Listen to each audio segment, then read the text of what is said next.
வணக்கம் நண்பர்களே, நீங்கள் பார்த்துட்ருக்கிறது கீது டேல்ஸ்.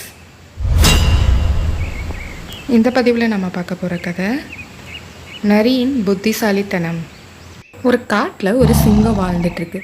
அந்த சிங்கம் தான் அந்த காட்டுக்கே ராஜா. அதுக்கு ரொம்பவே வயசாயிடுச்சு. அதால் போய் இரையை தேடி சாப்பிட முடியலை.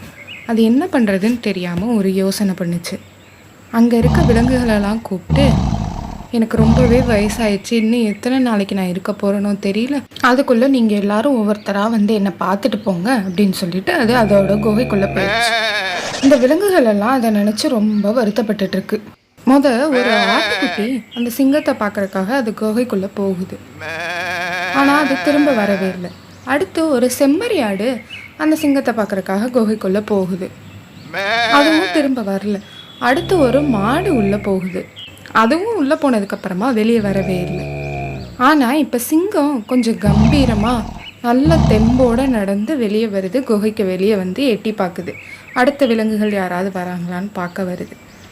பார்த்தா கொஞ்சம் தூரமாக நின்று ஒரு நரி பார்த்துட்டே இருக்கு. என்ன நரியாரே, என்னை பார்க்க நீங்கள் வரலையா? இதுதான் நீங்கள் உங்கள் ராஜா கொடுக்குற மரியாதையா அப்படின்னு கேட்குது. உடனே அந்த நரி பதில் சொல்லுது, நான் ரொம்ப நேரமாக இங்கே தான் நின்றுட்டு இருக்கேன். நான் நிறைய உள்ளே போன விலங்குகளோட கால் தடத்தை இங்கேருந்து பார்த்துட்டு தான் இருக்கேன். எந்த விலங்குகளும் இன்னும் வெளியே வரல. அதனால தான் நான் இங்கே காத்துட்ருக்கேன்.